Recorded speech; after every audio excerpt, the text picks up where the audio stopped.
10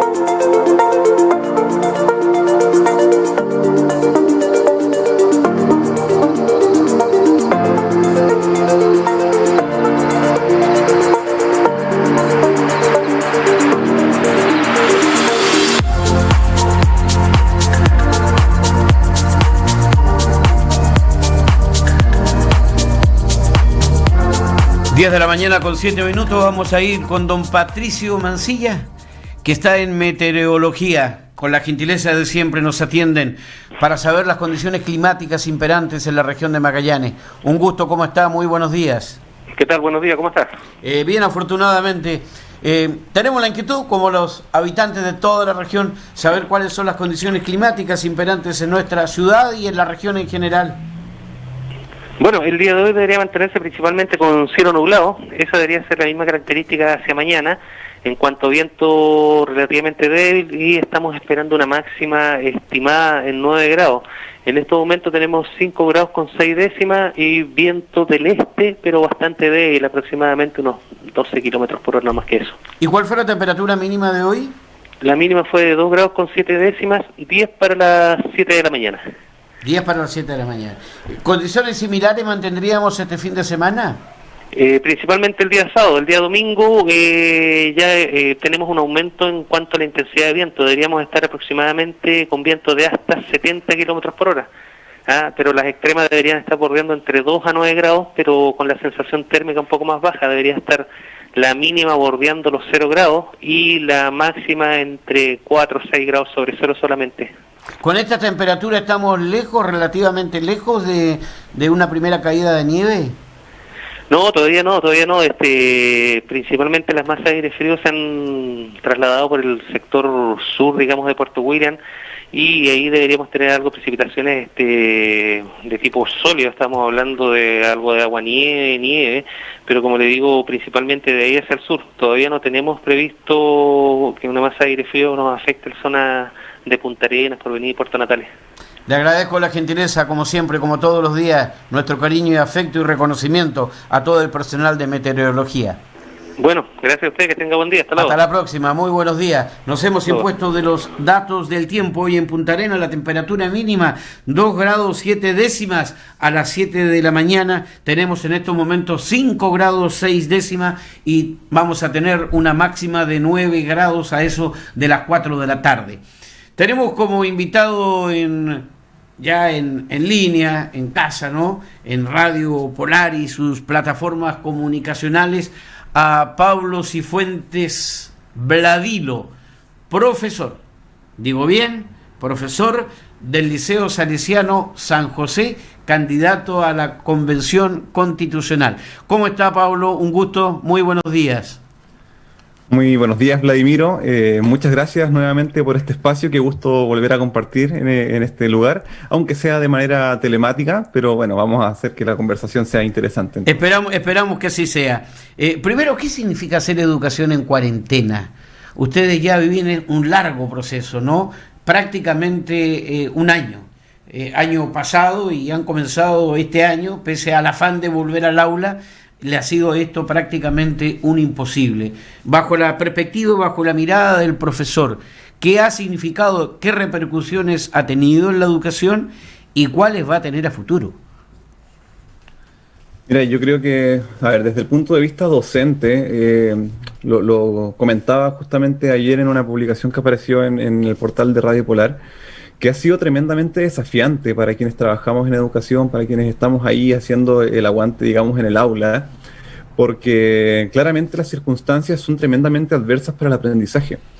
Estamos en una situación en la cual toda la manera de enseñar que hemos acumulado durante los años de experiencia previos ya no funcionan, ¿cierto? Porque el contexto claramente es diferente, porque los recursos que tenemos a la mano no son los mismos, se pierde toda esta cosa rica, esta cosa como mágica que tiene la interacción dentro de la sala de clases, que es finalmente lo que también produce el aprendizaje. Pero no solamente eso, sino que también tenemos, aparte de lo que tiene que ver con el espacio físico y lo que tiene que ver con los recursos materiales propiamente tal, hay una situación que es emocional, una situación que tiene que ver con la salud mental también, que es tremendamente preocupante.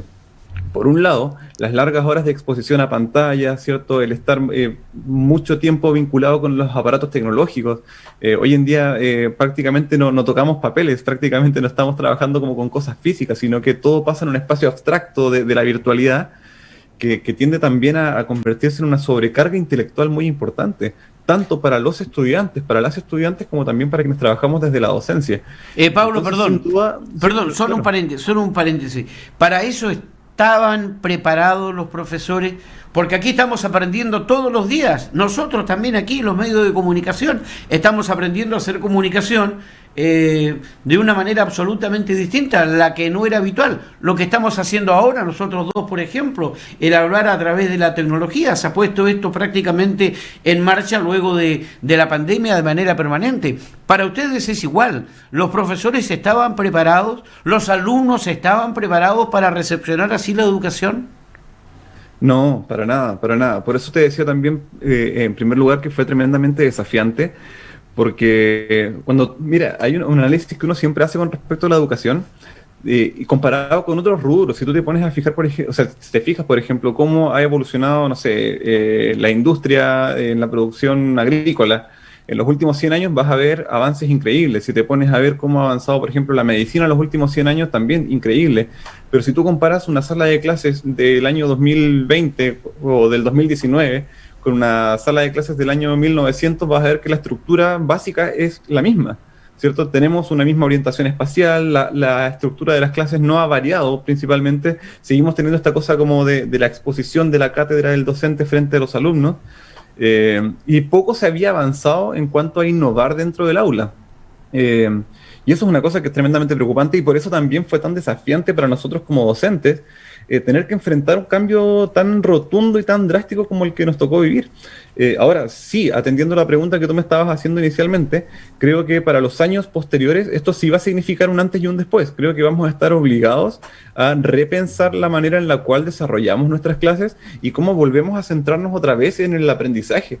¿Ya? Yo siento que en los últimos años lo que ha pasado con la educación es que ha habido un exceso de interés por los resultados, por dejar evidencia, porque en el papel las cosas parezcan que están funcionando, pero nos hemos preocupado poco del factor humano, de lo que significa efectivamente el aprendizaje de nuestros estudiantes, de lo que significa en el aspecto relacional, en cómo construimos un avanzar y un crecer integral desde el punto de vista de las personas que estamos formando, y no simplemente desde lo técnico, desde lo netamente administrativo o como te digo, excesivo interés por dejar evidencias y por obtener resultados que son numéricos. Pablo, la pandemia ha desnudado la realidad de Chile en general, de la educación en particular. Tengo una opinión, quiero conocer la tuya, respecto a la brecha que existe entre una y otra educación. Hablo entre los que pueden educarse en los mejores colegios y los que tienen que ir donde pueden ir, que es la educación pública, en la que tenemos que hacer todos un gran esfuerzo para mejorarla. Pero cuando yo hablo de la brecha, hablo porque yo creo que para profesores y para alumnos eso significa también discriminar.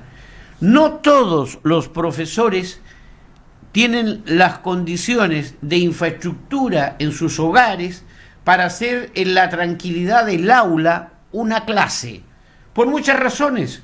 Puede tener una casa más pequeña, puede tener numerosos hijos, algunos jugando, otros concentrados también en la tarea del computador. No sé cuántos computadores pueden existir en la casa de ese profesor para utilizarlo y hacer clases, y viceversa. Ocurre lo mismo con los niños. No se le puede pedir la misma concentración a un niño que está en el confort de su hogar, solo o acompañado con un adulto, que en una casa pequeña, con espacios muy reducidos, a veces ni siquiera con un computador, con muchos hermanitos desconcentrando el trabajo diario.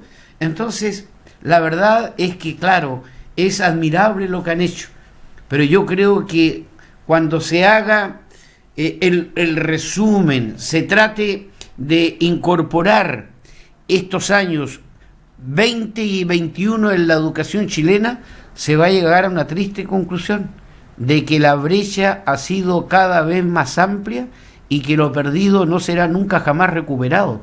¿Cuál es tu mirada? ¿Qué te dice la experiencia, Pablo Cifuentes? Bueno, yo creo que tú das en el clavo con lo que estás comentando recién. O sea, claramente la pandemia no solamente en el ámbito educativo, sino que en todos los ámbitos de nuestra sociedad nos ha venido a demostrar y a desnudar cosas que se vienen diciendo hace mucho tiempo, de las cuales muchas organizaciones se han preocupado también, no ahora desde los últimos 2 años o este proceso constituyente o desde que estamos con la pandemia, sino que hace 20, 30 años incluso. Y nos damos cuenta de que finalmente lo que nosotros podríamos entender como una desigualdad en el ámbito educativo no es más que un reflejo de una profunda desigualdad social que se da en todos los ámbitos. Ya acá nosotros nos encontramos, como bien dices tú, con realidades que son totalmente diversas. Y no solamente por el acceso a recursos por una cuestión como de clase socioeconómica, sino que incluso con un tema territorial. Sabemos que hay gente que por distancia, ¿cierto?, geográfica, no tiene acceso a una buena conexión a internet, no tiene acceso quizás a los insumos básicos que necesita para poder desarrollar sus clases de manera óptima, pero sin duda, y lo más fuerte que hemos detectado aquí, como tú bien señalas, es que no todos estamos en igualdad de condiciones. Y yo siempre me pregunto, y me pregunto desde el año pasado, ¿qué distinto hubiese sido todo el proceso educativo en pandemia si es que en nuestro país la educación no fuese un negocio? Si es que, por ejemplo, no hubiese estado esta presión por volver a las aulas, porque hay gente que dice, oye, es que yo estoy pagando por mi escuela porque tengo que cuidar a mis hijos y porque, no sé, pues tengo que trabajar. ¿Qué pasaría si en realidad las escuelas hubiesen tenido desde un comienzo este foco educativo, si es que hubiésemos tenido las mismas condiciones para todas las personas, no importando cuál es su origen socioeconómico, no importando cuáles son sus condiciones de vida, ¿cierto? Si hubiésemos podido ofrecer algo que sea exactamente lo mismo para todas las personas. Y eso no lo hemos tenido justamente porque en nuestro país la educación es un negocio y quienes pueden costearse buenas condiciones lo van a hacer, y lamentablemente quienes no tienen esos recursos para poder costeárselo tienen que conformarse con lo que les llega. Y eso me parece que es tremendamente violento, me parece que es tremendamente brutal, y es un reflejo de cómo ha sido la política no solamente educativa sino que social en nuestro país en los últimos 40 años. Tú eres candidato a la constituyente, ¿no? Participaste en una primaria con las organizaciones sociales aquí en la región de Magallanes, vas a esta elección, eres un profesor que ejerces el oficio de enseñar, maravilloso oficio de enseñar. ¿Cuál es tu sueño para la educación chilena? ¿Qué crees tú que debe estar sí o sí dentro de estos derechos sociales democráticos de los que estamos hablando, ¿no? La educación ocupa uno de los primeros lugares, siempre se habla salud, educación, vivienda, yo he agregado también niñez, ¿no? Como no tenemos que olvidarnos de aquello, los adultos mayores, en fin, pero apuntando fundamentalmente a la educación, ¿cuál es el quid del asunto? ¿A dónde se debe apuntar en una nueva constitución? Aparte de una educación, el derecho de todos los chilenos. Sí, mira, a ver, yo creo que para responderte esa pregunta, a propósito del reciente fallecimiento de don Humberto Maturana, ¿cierto? Él, cuando le consultaban con respecto a la educación, él respondía que lo primero y lo más importante era definir qué esperamos de la educación, ¿cierto? Y para entender qué esperamos de la educación tenemos que tener súper claro qué es lo que esperamos de nuestro país, ¿ya? Porque la educación finalmente puede ser un motor de transformaciones, la educación puede ser efectivamente un agente de cambio para nuestro país, pero para eso tenemos que tener muy bien definido qué es lo que esperamos y cuál es el tipo de país que queremos ser. Porque la educación nos va a permitir formar ciudadanos y ciudadanas, nos va a permitir incorporar contenidos, nos va a permitir incorporar valores, creencias que van a ser importantes para nuestro desarrollo como nación, ¿cierto? Entonces, primero hay que definir eso. Y yo siento que hoy en día el modelo educativo que tenemos, no sé si no tiene esa definición o si la tiene, es nefasta. Porque en realidad el tipo de educación que tenemos hoy en día está al servicio de una sociedad de mercado que está centrada en la competencia, que está centrada en los resultados numéricos, que está centrada también en la estandarización, ¿ya?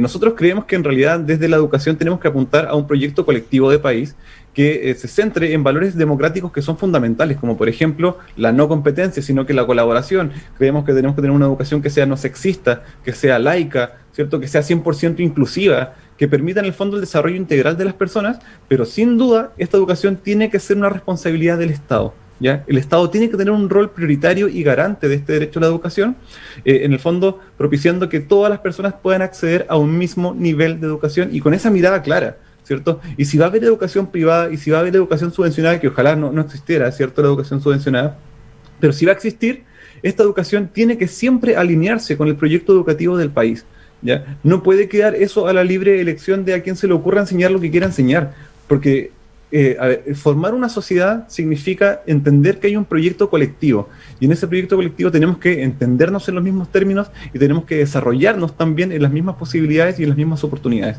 Y por eso creo que es súper importante que el Estado asuma ese rol. Ahora, eso se encamina, ¿no?, hacia lo que generalmente uno repite permanentemente, y te voy a consultar ahora en qué consiste. Pero me da la impresión de que esos antecedentes, esta reflexión que tú haces frente a la educación, conduce a tener una buena educación. Porque siempre hablamos de la educación, pero no de la buena educación. Queremos una buena educación para Chile.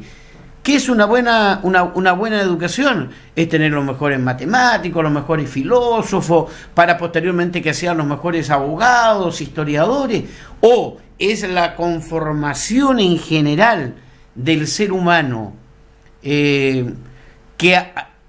a los que nosotros, quienes conformaban en otros tiempos a esos seres humanos en su integridad, lo llamábamos maestros. Hace tiempo que no empleamos esa palabra maestro, se ha cambiado por los profesores y las profesoras, ¿no? Los más chiquititos dicen las tías y los tíos, pero no hablamos de la palabra maestro, y a mí el maestro se me asoma y se me acerca como aquel artesano que con sus manos, el maestro con sus talentos, con sus capacidades, con sus ejemplos de vida, conformaban un mejor ser humano para entregárselo a la sociedad. Bueno, yo creo que eso tiene todo que ver con lo que estábamos conversando recién, y para mí se relaciona mucho con la pérdida del sentido humano de la educación. Hoy en día quienes trabajamos en la docencia somos vistos también por el sistema como replicadores, ¿cierto?, como empleados de este modelo que finalmente actúa como un negocio, que tiene que cumplir con ciertas responsabilidades contractuales, que tiene que cumplir con una cierta cobertura curricular. A ti te entregan una serie de objetivos, usted tiene que pasar esto de aquí a fin de año, ¿cierto?, cúmplalo porque ese es su rol. Y en el fondo se nos llena también de ciertos indicadores numéricos, ¿cierto?, que tenemos que ir cumpliendo, ¿ya? Entonces, este exceso de focalización en lo administrativo hace que la educación también tenga ese carácter como de un negocio, funciona como una empresa como cualquier otra, ¿ya? Pero efectivamente eso hace que muchas veces vayamos dejando de lado cómo nos preocupamos porque la educación vuelva a lo esencial, que es el desarrollo integral de la persona. Si tú te pones a pensar, por ejemplo, en la situación de cómo se vive el ambiente escolar en la mayoría de las escuelas de nuestro país, es bastante desalentador el panorama, porque nos encontramos, por ejemplo, con profesores y profesoras que están tremendamente agobiados y agobiadas. El cansancio evidente, ¿cierto?, con una sobrecarga laboral que es brutal. Si tú le preguntas a la mayoría de los y las estudiantes si les gusta ir al colegio, probablemente te van a decir que no, porque se aburren. Porque están 8 horas, ¿cierto?, sentados mirando hacia el frente, completando actividades en un cuaderno, porque no hemos logrado modificar nuestro modelo educativo pensando en el aprendizaje y en el desarrollo. Entonces, si a eso además lo combinamos con las condiciones estructurales, donde vemos una infraestructura que muchas veces es precaria, donde vemos que también hay hacinamiento en las salas de clases, salas que muchas veces tienen más de 40 estudiantes, claramente el escenario completo no configura algo que sea atractivo y que tú digas, oye, en realidad qué gusto y qué ganas de aprender. Eso como que lo hemos perdido y hemos ido tratando de parcharlo a través de distintos protocolos, a través de distintas imposiciones que tienen que ver con lo administrativo, pero poco nos preocupamos por el desarrollo humano. Y yo creo que ahí hay un elemento que es fundamental. Y para eso, obviamente, hay que invertir en educación.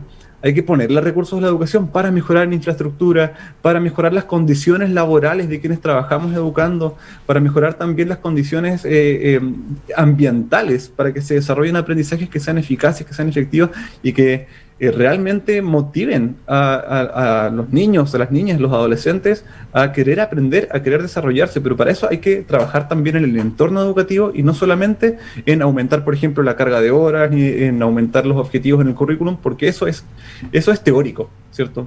Pero la educación es algo que pasa in situ, que pasa en la sala de clases, que pasa en la interacción entre personas. Y si esas personas no están cómodas ni están contentas con lo que está ocurriendo en ese espacio, claramente la educación no cumple su objetivo. Pablo, ¿qué podríamos esperar los magallánicos, los hombres y las mujeres de esta tierra, al elegirte a ti como uno de nuestros 3 constituyentes. Recordemos que 2 eligen los pueblos originarios, 3 elegimos nosotros aquí en la región y tú eres candidato a la constituyente. ¿Qué podríamos esperar los magallánicos y magallánicas de Pablo Cifuentes en la redacción de la nueva Carta Magna para Chile? Mira, yo creo que, bueno, es como difícil marketearse uno mismo siempre, pero la verdad es que el compromiso que yo vengo haciendo desde que empezamos con esta candidatura es, en primer lugar, una disposición hacia el diálogo. Ya yo creo que la Constitución no puede escribirse desde convicciones que sean preconcebidas, ni tampoco desde una imposición de contenidos. Yo creo que siempre es importante que quien sea que vaya a representar a la ciudadanía en la Convención Constitucional debe comprometerse a abrir puentes y canales de diálogo y conexión con la ciudadanía a través de sus organizaciones, a través de sus instituciones, a través de las distintas formas de representación y participación. Y creo que eso es un compromiso que yo he asumido desde el primer momento. ¿Ya? Mi campaña se ha basado principalmente en abrir espacios de diálogo. He estado haciendo espacios de transmisión en vivo, he estado comunicándome con distintas organizaciones, con representantes de distintos movimientos, porque creo que es fundamental que uno no vaya a representarse a sí mismo, sino que uno tiene que tener una mirada de lo que es construir una sociedad en colectivo. Y de esa misma manera, también creo que es importante destacar que yo no voy solo, no voy como Pablo Cifuentes únicamente, sino que tengo también un trabajo que corresponde a una coordinación de muchas organizaciones a través de la Coordinadora Social de Magallanes, ¿ya? Y de repente, mira, yo escucho a otras candidaturas que hablan de que no, que en realidad hay que tener mucho conocimiento del tema y hay que ser un experto quizás en Constitución. Y digo, ¿sabes qué? Yo creo que eso quizás puede ser un error. Yo creo que acá no se trata de que uno como candidato se las sepa todas. Yo creo que acá uno como candidato tiene que saber escuchar a las personas que sí saben mucho, ¿ya? Y por eso para mí es tan importante tener detrás una organización como la Coordinadora Social de Magallanes, porque sé que tengo organizaciones que están trabajando en el territorio hace muchos años y que vienen levantando información, que conocen la realidad del territorio, que conocen las necesidades, que conocen también cuáles son las principales demandas y los puntos críticos, y también que vienen proponiendo soluciones. Entonces, acá no se trata solamente de Pablo Cifuentes, sino que se trata en realidad, sí, yo tengo mis convicciones, trabajo desde la educación, que es mi área, pero también tengo detrás a una serie de organizaciones sociales que vienen trabajando en el territorio, que vienen conociendo la realidad hace mucho tiempo, y cuento con ese respaldo también. Entonces creo que eso es súper importante, porque hemos levantado un mandato popular constituyente a base de entrevistas, a base de encuestas, a base de cabildos, de encuentros territoriales, que nos han permitido también conocer esa realidad, ¿cierto? Entonces, creo que va por ahí la cosa, que estamos construyendo un proyecto que es colectivo, que es participativo, que es también profundamente humano y que está comprometido con las transformaciones. Nosotros no creemos que el modelo pueda seguir existiendo tal como está, sino que tenemos que apuntar a mejorar las cosas, pero desde la propuesta. Acá no se trata de simplemente hacer diagnósticos, porque eso lo puede hacer cualquiera. Lo que queremos es proponer una manera diferente de hacer las cosas. En este sentido, yo lo he dicho siempre, yo soy totalmente independiente, nunca he tenido militancia en ningún partido político, y si me he involucrado en esto es porque creo y tengo la convicción de que para hacer transformaciones hay que hacer la pega, ¿cierto? Pablo Cárdenas, Pablo Cifuentes Bladilo, por parte de la madre.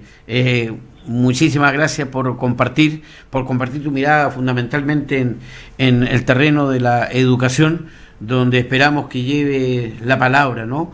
Si es que la voluntad mayoritaria del pueblo así se expresa el próximo 15 y 16 de mayo en representación de la coordinadora social de esta querida región de Magallanes.